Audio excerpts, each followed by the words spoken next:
Bonjour chers amis internautes, bonjour mes frères et sœurs en Christ. Que le Seigneur en ce jour continue à nous accorder sa bénédiction. À tous les parents, à tous les élèves, les étudiants, je vous souhaite une bonne réussite pour cette année scolaire. Vous savez, Dieu veut notre réussite.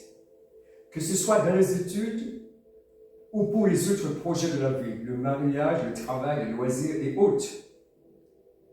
Et pour notre réussite, Dieu donne un sage conseil, qui d'ailleurs sera le titre de cette prédication. Choisis la vie. Et pour ça, nous allons prendre deux versets. Donc le premier se trouve dans l'Ancien Testament. Ce sera le livre de Deutéronome au chapitre 30, au verset 19. Deutéronome, chapitre 30, au verset 19.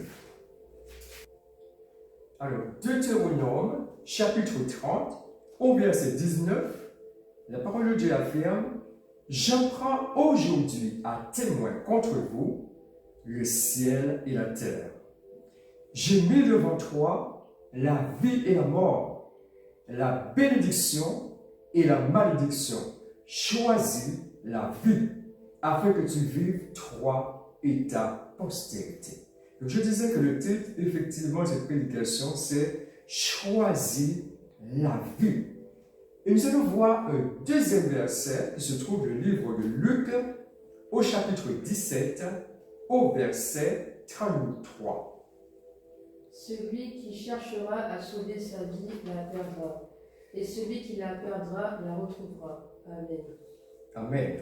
Donc, de cette prédication, nous verrons par la grâce de Dieu ce que cela veut dire perdre sa vie pour la retrouver.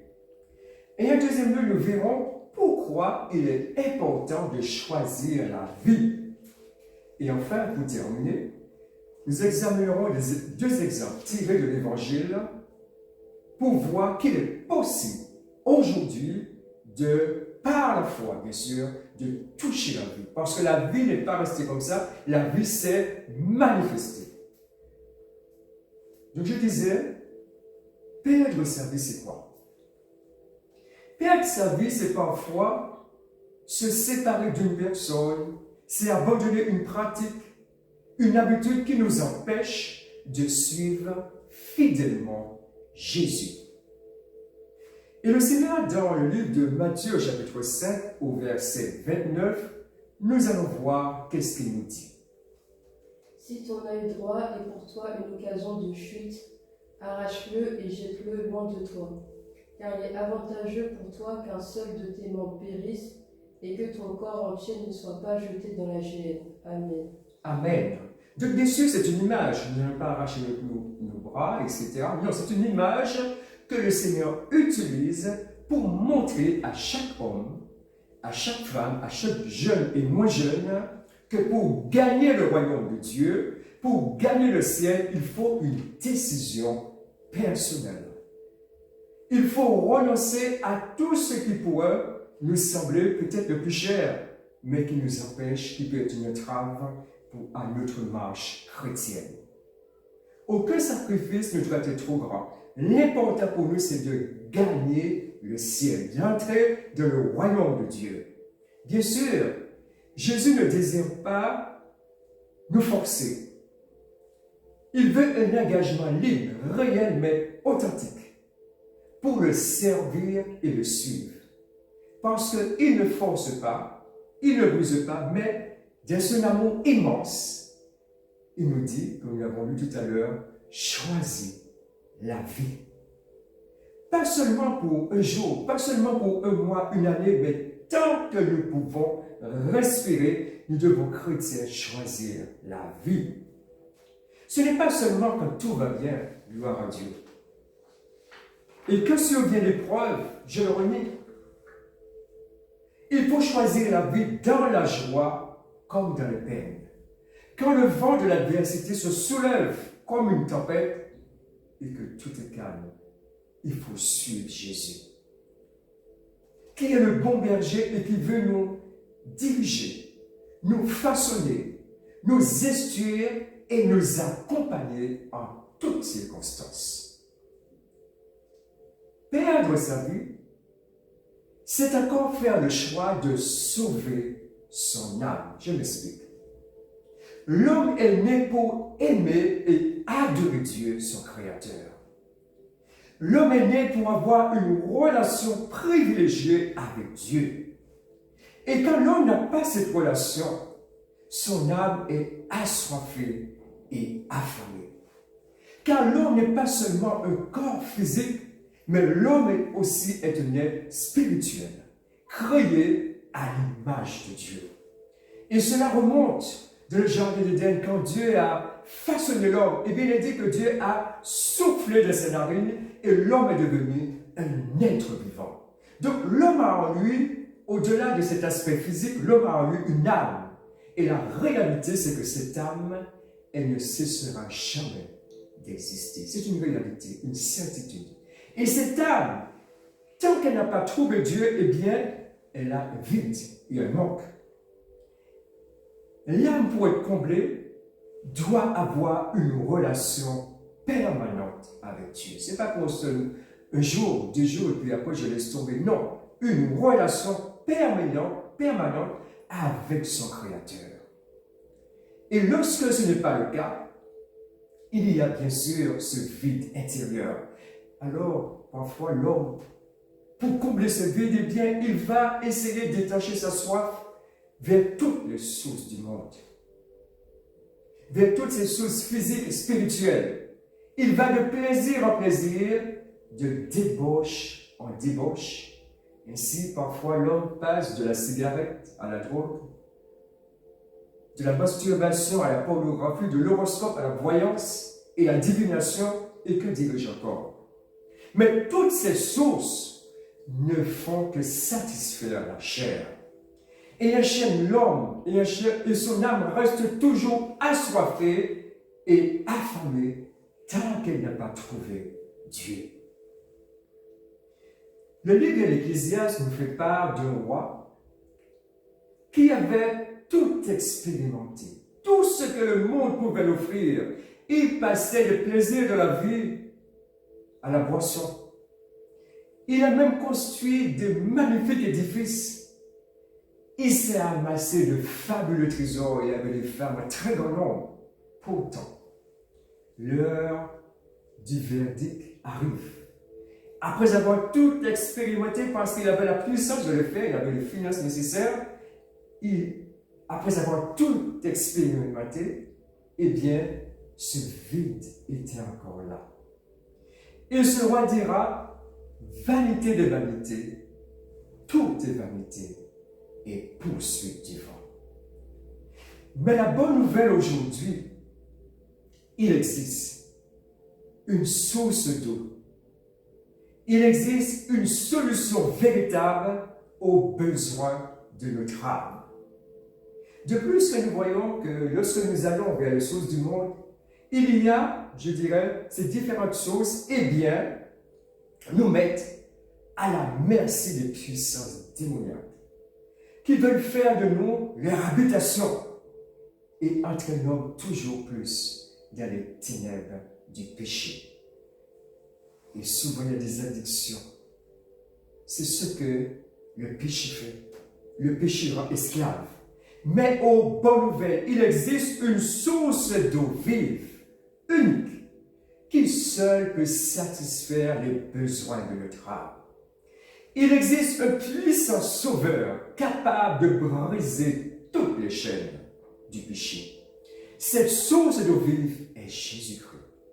Ce puissant libérateur qui peut briser toutes les chaînes est encore Jésus-Christ. Qui dit cette chose extraordinaire, cette parole extraordinaire. Si le Fils vous a franchi, vous serez réellement libre. Cela voudrait dire qu'aujourd'hui, on peut être libéré par Jésus de toutes les chaînes qui veulent nous retenir captifs. Que ce soit la cigarette, que ce soit la drogue, que ce soit bien d'autres choses. Jésus est assez puissant pour pouvoir nous libérer. Cependant, pour boire à la source d'eau vive, il y a une condition. C'est de faire demi-tour et aller vers Jésus tel que l'on est. Jésus ne demande pas nécessairement de changer. Non, tel que l'on est. Il a dit, venez à moi, vous tous qui êtes fatigués et chargés, et je vous donnerai du repos pour vos âmes. Mais bien sûr, venir à lui tel que l'on est, faire demi-tour, c'est vraiment la repentance. Et avec son aide et sa puissance, Jésus nous aide à nous détourner de toutes les choses du monde. Si nous l'appelons à notre secours, parce qu'il y a un réel danger, il faut l'appeler au secours et il remplira le vide de nos cœurs. Jésus dira à une femme qui avait une drôle de collection, sa collection, ce n'était pas les œuvres d'art, non, mais elle collectionnait les hommes. Mais malgré cela, un jour, Jésus va la rencontrer près du puits. Et Jésus va lui dire, quiconque boit de cette eau aura encore soif. Mais celui qui boira de l'eau que je lui donnerai n'aura jamais soif. Et l'eau que je lui donnerai deviendra en lui une source d'eau qui jaillira jusque dans la vie éternelle. Et ce verset se trouve dans le livre de Jean au chapitre 4, au verset 13 à 14. Cependant, pour nous chrétiens, plusieurs dangers nous guettent dans notre relation avec Dieu et notre prochain, et veulent nous empêcher cette source d'eau vive de jaillir pleinement en nous. On me dira le monde, c'est vrai. Le diable, c'est vrai. Les mauvaises fréquentations, c'est juste. Mais encore plus subtil que cela. Ce qui est dangereux pour nous chrétiens et qui nous guette à chaque instant, c'est le manque de pardon. Même si nous allons dans une église, même si nous chantons le louange du Seigneur, mais si nous ne pardonnons pas notre prochain, nous ne pardonnons pas celui qui nous a blessés, eh bien, volontairement, nous mettons des barrières à la bénédiction de Dieu. Simplement parce que nous n'avons pas pardonné à notre prochain. Retirons les barrières de nos cœurs par une repentance sincère, par le jeûne, par la prière et par l'autorité et la puissance du nom de Jésus. Oui, Jésus est la source d'eau vive dont notre âme a besoin. Sur la terre, on dit, et on le constate, parce que je fais beaucoup d'études pour le constater, sur la terre, aucune vie n'est possible sans eau. Il n'y aurait pas de plantes, il n'y aurait pas vraiment le blé, etc. Donc il n'est pas possible, sans eau, la vie n'est pas possible. Et bien pour notre âme aussi, aucune vie n'est possible sans Jésus, qui est la source de vie. Mais Dieu aussi a prévu pour notre âme de mets succulents. De son amour immense, il a laissé à l'homme une lettre très précieuse, qui est véritablement un chef-d'œuvre. Il a pris des milliers d'années, alors qu'il a créé la terre, il a créé le monde, l'univers en seulement 6 jours. Dieu a pris des milliers d'années pour mettre à exécution, pour que ce chef-d'œuvre nous parvienne. Il a mis des hommes et des hommes à part, qui tous ont été inspirés par son esprit. Donc, en quelque sorte, ce qu'ils écrivaient, ça ne venait pas d'eux-mêmes, mais ils étaient inspirés par le souffle de Dieu, par son esprit. Et ce livre, c'est la Bible. De la Genèse à l'Apocalypse, eh bien, ce livre merveilleux nous montre le chemin de la vie. Nous montre l'identité aussi de la vie, car la vie n'est pas restée comme ça d'une façon abstraite, mais la vie s'est manifestée. Et notamment, le livre de Jean nous est dit, au chapitre 1er, la parole a été faite chair. Elle a habité parmi nous pleine de grâce et de vérité. Cette parole est venue chez les siens Et les saints l'ont pas reçu. Mais il y a une grâce à tous ceux qui l'ont reçu. Quel que soit l'endroit où tu te trouves, cher internet, cher ami, quel que soit l'endroit où tu te trouves, tu as accès à cette source de vie. Tu peux croire en Jésus. À tous ceux qui l'ont reçu, à ceux qui croient en son nom, elle a donné le pouvoir de devenir enfant de Dieu. La parole s'est faite chair, et cette parole a eu un nom. Et c'est le nom le plus puissant qui existe en ce temps présent et pour l'éternité. Parce qu'il n'y a pas de nom aussi puissant que le nom de Jésus-Christ de Nazareth. C'est le nom de Jésus notre Sauveur, qui est non seulement la parole faite chair, mais Jésus est aussi la vie. Jésus est aussi la vérité. Et Jésus est le seul chemin pour l'homme aujourd'hui, pour tout homme, pour toute femme, pour trouver le salut. Il n'y a de salut en aucun autre que le nom de Jésus.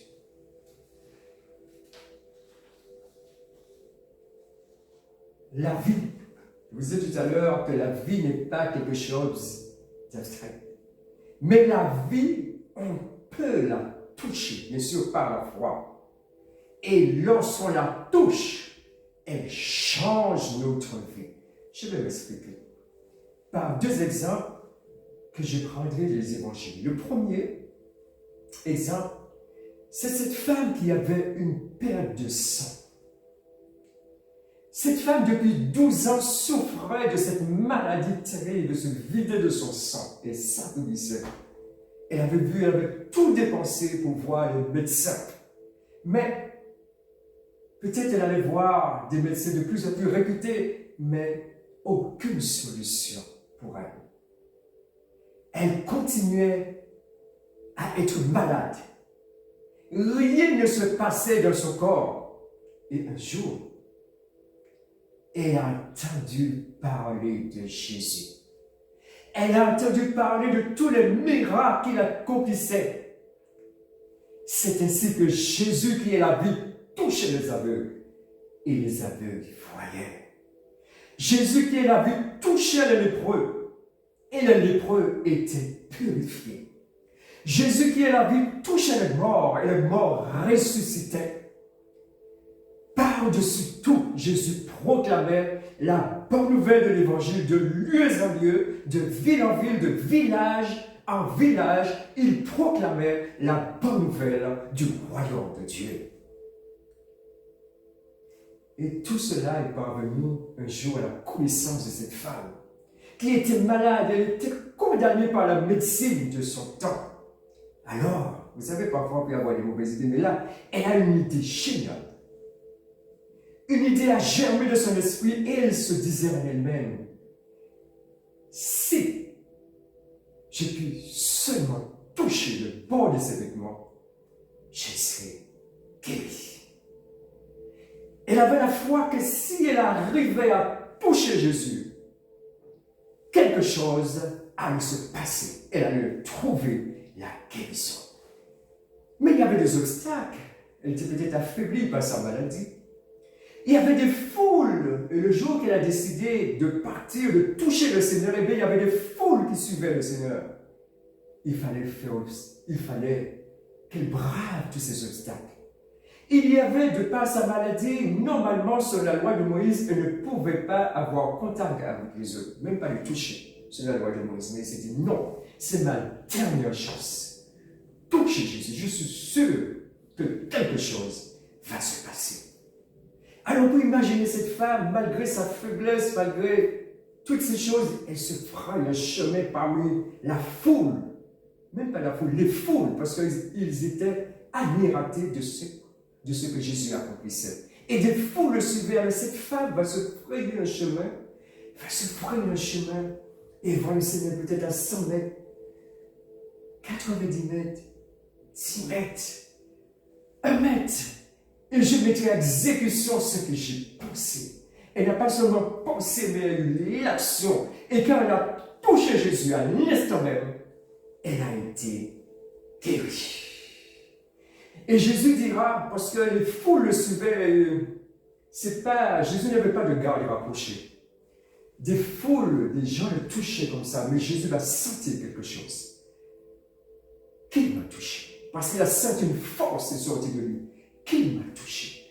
Et pour les disciples, c'était, il m'a dit au Seigneur, mais tu te poses une drôle de question là, tu vois la foule qui te presse, et tu dis qui m'a touché? Mais Jésus fait toujours la différence avec le toucher de la foi. Par la foi, nous pouvons toucher aujourd'hui le Seigneur qui est la vie, qui est ressuscité d'entre les morts. Et Jésus fera toujours la différence lorsque nous touchons par la foi. Qui m'a touché? Et cette femme, tremblante parce qu'elle sait qu'elle ne veut pas, normalement, selon la loi de Moïse, la possibilité de toucher Jésus, mais tout tremblante, eh bien, elle va raconter pourquoi elle a touché le maître. Elle va confesser vraiment sa foi devant tous les autres.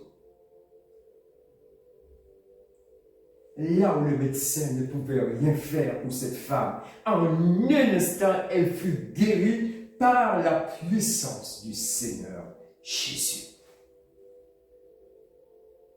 Ô chrétien, tu ne peux pas toucher Jésus, croire en lui, te repentir de tes péchés, être baptisé de Saint-Esprit et rester de la lumina, rester caché. Non! On ne peut pas rester caché en touchant Jésus. On doit confesser devant les gens que nous avons accepté notre Sauveur. Et en croyant en lui, la mesure où nous obéissons à sa parole, nous devenons nous-mêmes un porteur de vie. Nous devenons une lumière pour éclairer ceux qui sont dans les ténèbres. Et la même puissance qui était en Jésus, qui a guéri cette femme, qui avait la perte de sang, c'est la même puissance qui est dans la parole de Dieu. Lorsque nous avons foi de cette parole, quelque chose se passe.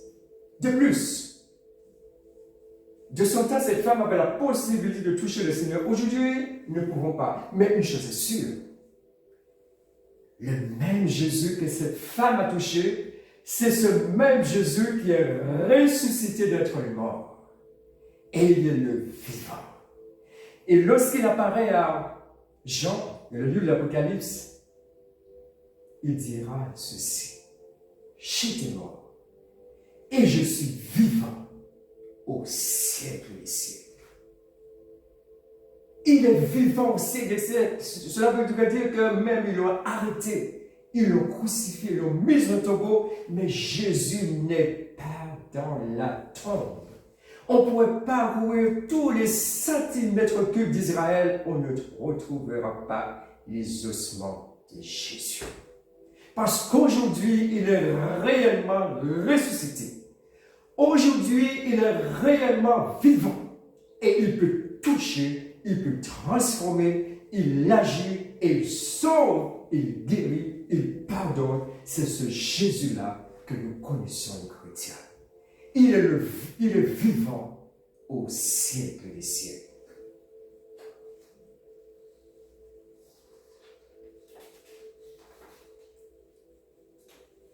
Et parce que Jésus est ressuscité d'entre les morts, Jésus est le Dieu des solutions. On ne peut pas toucher Jésus et rester comme cela. Non, il y a une solution. C'est pourquoi, chrétiens, nous qui avons cru au Seigneur Jésus, là où demeure la haine, nous pouvons apporter l'amour de Dieu. Là où demeure le désordre, nous pouvons apporter la paix. Là où demeure la tristesse, nous pouvons apporter la joie. Là où demeure le désespoir, nous pouvons apporter l'espoir. Pourquoi? Parce que nous, chrétiens, réellement, si nous avons cru au Seigneur, Jésus habite dans nos cœurs par son esprit. Et Jésus est la vie, il est la lumière, il est la sainteté, il est la paix, il est amour. Et ce Jésus-là demeure dans nos cœurs par son esprit. C'est pour cela qu'on ne peut pas rester caché là où nous sommes. Au nom du Seigneur, les choses doivent changer. On ne peut pas toucher Jésus et rester toujours le même. Une puissance sort toujours de lui pour que nous soyons en bénédiction à nous-mêmes, bien sûr, à notre famille, dans notre foyer, notre église et dans notre environnement quotidien. Mais n'oublions jamais, chrétiens, ce n'est pas par notre propre force, ce n'est pas par notre éloquence, notre intelligence, nos capacités, non, chrétiens. Ce n'est ni par la puissance, ni par la force, mais c'est par mon esprit, dit le Seigneur. Cela se trouve dans le livre de Zacharie, au chapitre 4, verset 6. Plus nous allons mourir en nous-mêmes, plus nous allons mourir à notre propre volonté, c'est plus que la vie de Dieu, la vie de l'Esprit, eh bien, pourra se manifester à nous. Tout vient de Dieu. Les talents qu'il nous donne, la santé qu'il nous donne, la vie qu'il nous donne, tout vient de lui. Et tout doit aussi retourner à lui. Autrement dit, toute la gloire est à notre Seigneur Jésus-Christ. Le règne, la puissance et la gloire sont à Jésus à tout jamais. Il est digne de gloire parce qu'il nous a... Il est digne de louange parce qu'il nous aime tant. Il veut nous sauver. Ne voulons pas la gloire de Dieu, mais soyons au service de notre Seigneur Jésus-Christ et simplement être des instruments entre ses mains. Et il dit que si tu crois, tu verras la gloire de Dieu. Nous allons prendre le deuxième exemple que je prendrai. Dans les évangiles, c'est un homme qui a touché Jésus, c'est vrai. Cet homme était l'un de ses disciples, Thomas. Après sa résurrection, Jésus apparaît dans la chambre. Les disciples étaient là, ils avaient fermé partout, ils avaient peur des Juifs. Jésus n'a pas besoin de clé. Il est le Tout-Puissant. Il se présente au milieu des disciples. Et on peut voir, on peut sentir un peu la panique chez les disciples qui voient Jésus comme cela, sachant qu'il n'est pas passé par la porte, il le voit au milieu d'eux. Mais Jésus les rassure. La paix soit avec vous. Jésus les rassure de leur démontrant qu'il est réellement ressuscité. Parce qu'une femme était venue leur dire, Marie était venue leur dire, j'ai vu le Seigneur. Mais ils ne croyaient pas encore. Et Jésus, en personne, il va se présenter au milieu d'eux pour leur attester de sa résurrection. Mais Thomas n'était pas là.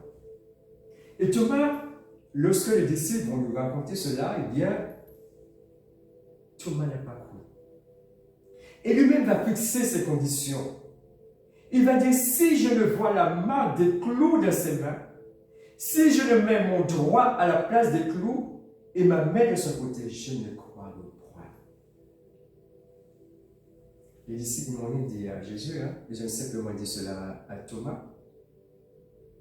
Jésus a une connaissance parfaite de toutes choses. Il savait le doute qui se trouvait en Thomas. Et 8 jours après, de nouveau, il apparaît aux disciples. Et il va directement au problème. Il va pas aux disciples, il va directement à Thomas. Avance un peu. Avance. Avance ton doigt. Et regarde mes mains. Et mets-la dans mes côtés. Cela se trouve dans Jean, au chapitre 20, verset 27. Et là, il touche Jésus.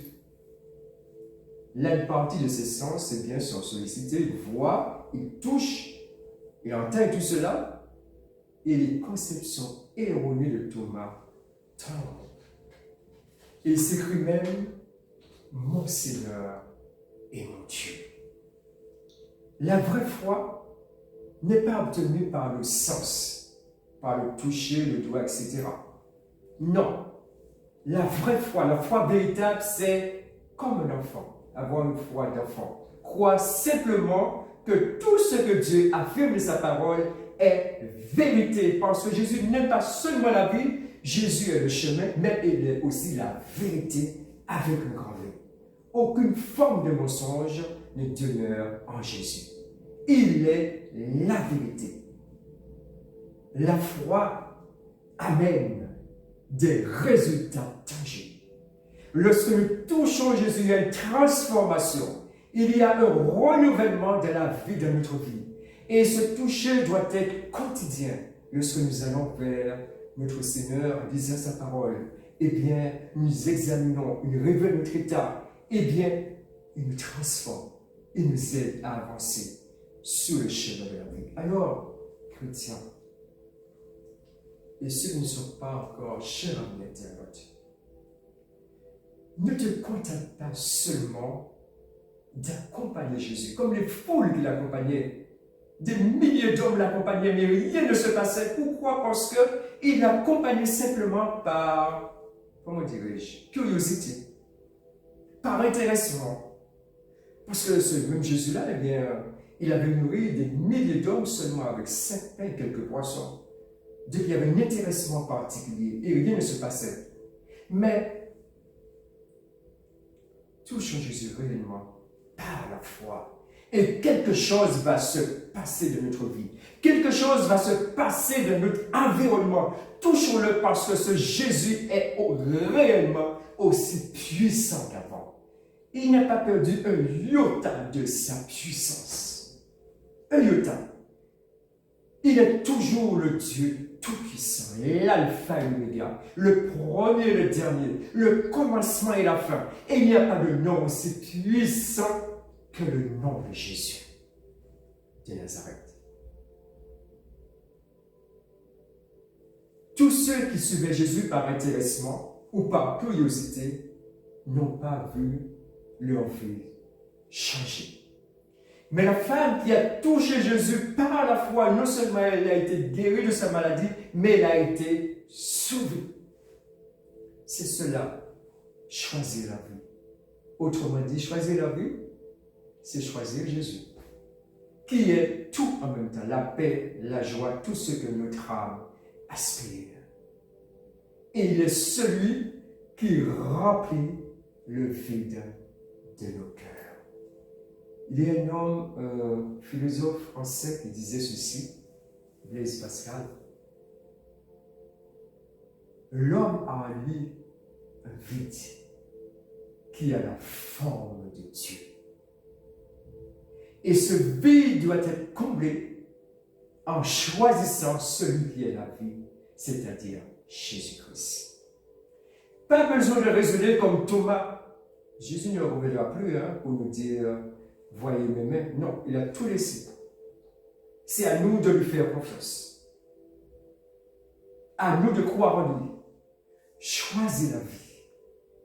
Touche Jésus par la foi comme un enfant. Et la vie de Dieu va se manifester et nous pourrons être en bénédiction aussi à notre famille, à notre environnement, dans notre travail, dans notre foyer. Pourquoi? Parce que le Dieu de victoire habite en nous lorsque nous avons cru en lui. Et ce Dieu-là, non, ça n'existe pas dans son vocabulaire la défaite. Jamais. Jamais. Tous les ennemis qui se sont levés contre lui, eh bien, il les a terrassés en pièces. Même la mort n'a pas pu résister. Jésus est le vivant. Il vit au siècle des siècles. Donc, choisis la vie. C'est le désir de Dieu qui voudrait notre bonheur, qui voudrait nous voir arriver et qui voudrait qu'on soit un jour avec lui pour l'éternité. Choisis la vie afin que tu vives. Donc, que le Seigneur vous bénisse. Continuez à persévérer, nos chrétiens. Et ceux qui n'ont pas encore accepté, c'est le moment favorable. On ne sait pas demain qu'est-ce qui peut arriver. Aujourd'hui est le jour du salut. Donc, que Dieu vous bénisse et à lui seul soit toute la gloire. Amen.